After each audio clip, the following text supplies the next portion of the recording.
Primero, bueno, tenemos que saber qué es la morosidad, ¿no? Ya ustedes de repente lo están viviendo, lo han vivido, pero es necesario que también le demos una definición para poder entenderla. Entonces, bueno, la morosidad es una situación que se manifiesta mediante otras situaciones. ¿Cuáles son estas dos otras situaciones? Que ocurre cuando hay una falta de pago o cuando hay retraso en el pago. Inicialmente empieza con la falta de pago y llega el día de pago, el fin de mes, y los padres de familia no pagan su pensión. Entonces, ahí hay una falta de pago. Pero sin embargo, pasan unos días y algunos padres sí cumplen con el pago, pero ya tienen un retraso. Entonces, en ambos casos estamos frente a una situación de morosidad, ya sea que haya una falta de pago o ya sea que esta falta de pago finalmente sea un retraso en el pago que finalmente se realice. ¿Cuál es la situación ideal? Que el pago se realice el último día o el día establecido según el cronograma de pagos, ¿no? Establecido por el colegio. Esa es la situación ideal.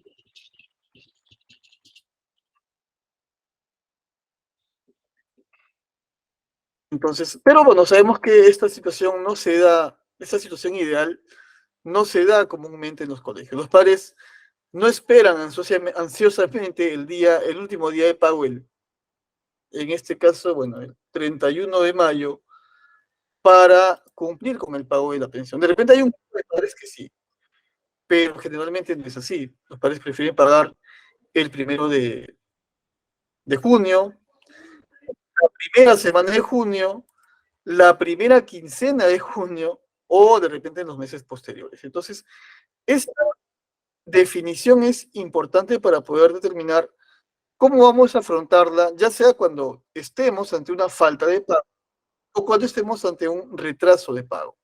¿Sí? Esa es la importancia de poder identificar cuándo es que se da la morosidad. Recordemos, cuando hay una falta de pago o cuando esta falta de pago se convierte en un retraso de pago. La falta de pago, cuando ya deja de ser una falta, ya es un pago retrasado, ¿no? Ya. Llegó fin de mes, el día al primero ya es una falta de pago. Pero si le pagan el 5, ya es un retraso en el pago. ¿Sí? Ya, esto que puede parecer muy obvio, es muy importante justamente para ver la medida que vamos a desarrollar en esta videoconferencia. Entonces, morosidad, dos situaciones: falta de pago o retraso en el pago. Ya. ¿Y cuándo se presenta la morosidad? Puede presentarse en los siguientes momentos: durante el año o al finalizar el año. Eso también es muy importante saber reconocerlo, porque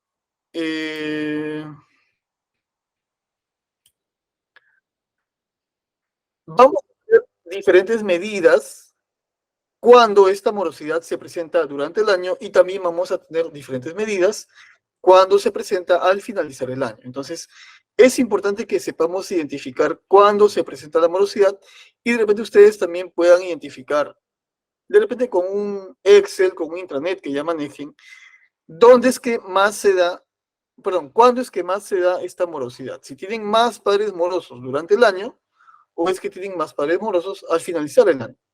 Entonces, esta parte también es muy importante saber identificarla y diferenciarla, porque cada momento de esta morosidad va a tener su propia estrategia para afrontarla.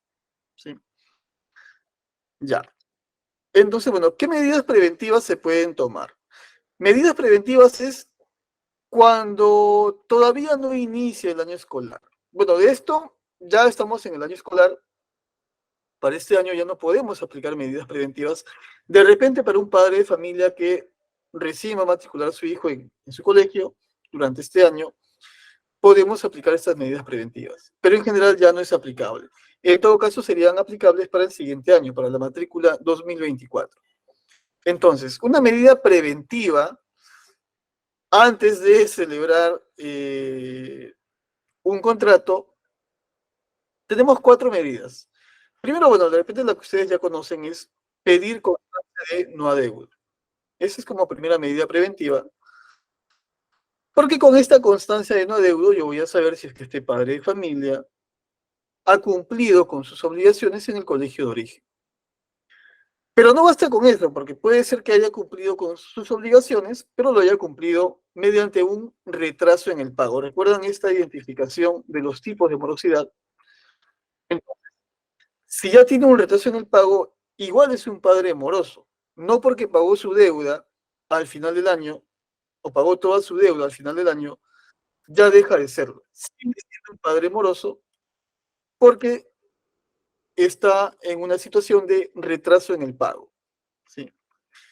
Ya, entonces, dado que la constancia de no adeudo no es suficiente para conocer el comportamiento de pago de un padre de familia, también pudo pedirle el historial de pago de pensiones en el colegio de origen. Eso también es válido. Ya en años anteriores, desde que el nuevo reglamento de colegios particulares, ya se puede pedir ambos documentos, tanto la constancia de no adeudo como el historial de pago de pensiones en el colegio de origen. De esta forma, mediante un cronograma detallado, se puede saber cuándo es que el padre de familia pagó su pensión, si lo pagó de forma puntual, como es la situación ideal, o lo pagó con retrasos en su cumplimiento. Ya. Otra medida es que teniendo un contrato de servicios educativos con el padre de familia, vamos a incluir cláusulas donde se especifique que no se renovará la matrícula o no se renovará el contrato en caso que el padre incurra en alguna de estas situaciones de morosidad. ¿Sí? Por eso es muy importante saber diferenciarlo, porque no basta decir que no se le va a renovar la matrícula o el contrato porque no ha pagado su pensión. Puede, como le decía, puede que pague la pensión que debía de 3 meses, 4 meses, 5 meses, pero lo está pagando con retraso. Entonces, tampoco es que sea un padre cuyo comportamiento de pago sea favorable para el colegio. Sigue siendo perjudicial. Ya. Entonces, otra medida también es pedir declaración jurada de calificación crediticia. El padre de familia, ya sea que presente una declaración jurada o ya sea que muestre su... Hay reportes que da la SBS acerca de la calificación crediticia. Entonces, de esta forma vamos a saber qué tan adeudado está el padre de familia en el sistema financiero y además de eso vamos a agregarle una obligación de pago durante todo el año escolar para saber si es que tiene una calificación positiva. Creo que hay la calificación normal que le llaman, según esta escala de la SBS, para que el padre realmente sea una persona que cumpla con su obligación de pago de pensiones. Ya, pero esas son medidas preventivas. Ya ustedes matricularon a varios estudiantes, a todos los estudiantes, ya han celebrado contratos con los padres de familia. Esto de aquí ya para este año escolar no es aplicable. Sería aplicable en todo caso para padres que recién van a matricular a sus hijos en su colegio, ya sea porque tengan un traslado de otro colegio durante este año, o ya sea porque de repente vengan de otro país. ¿Sí? Entonces, hay esa posibilidad de aplicar estas medidas preventivas con estos padres. Ahora vamos a las medidas correctivas, las que sí se pueden aplicar ahora, ¿no? Ya ustedes han celebrado contratos, ya tienen estudiantes matriculados, ya han pasado los meses de marzo y abril, y de repente ya tienen padres que no están pagando ni marzo, ni abril, o de repente uno de estos meses. Ya, vamos con las medidas correctivas. Perdón, medidas reactivas. ¿Qué medidas reactivas se pueden tomar? Esto es cuando ya la morosidad se ha presentado. Ya hay un padre que le está debiendo marzo, o le está debiendo abril, o le está debiendo marzo y abril. Aquí es donde podemos aplicar estas medidas. Ya esto es, luego de celebrar un contrato con un padre de familia, se pueden realizar las siguientes medidas. Algo tan sencillo que es enviar cartas y recordatorios de cobranza.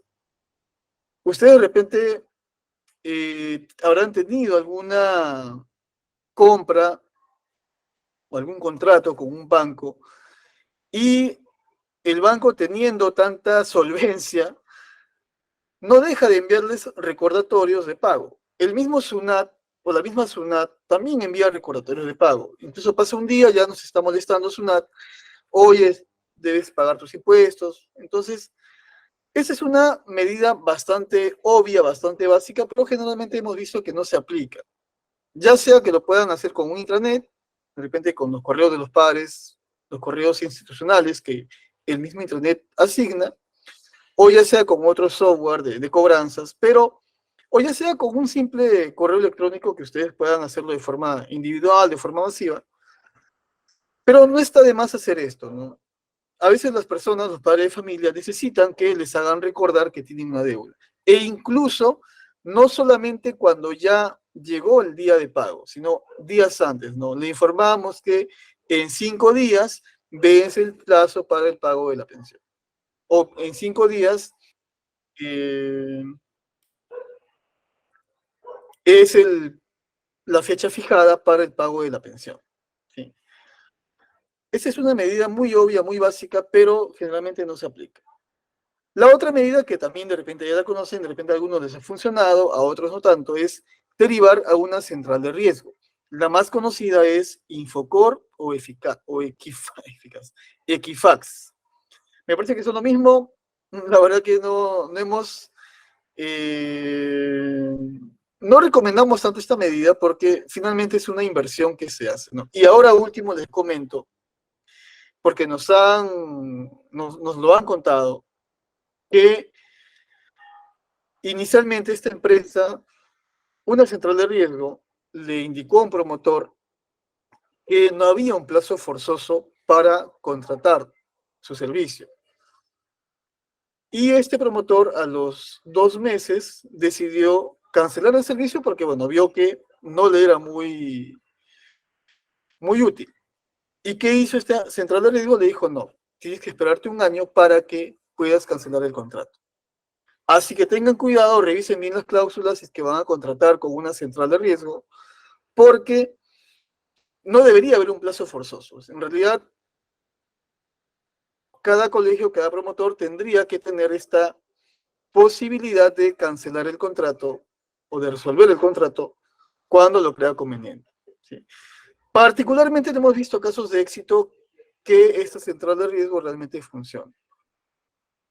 Ya a las personas, a los padres de familia, a las personas en general, no les afecta mucho estar en Infocor porque tienen otras fuentes de crédito y prácticamente a veces ni revisan Infocor. Así que no recomendamos esta medida.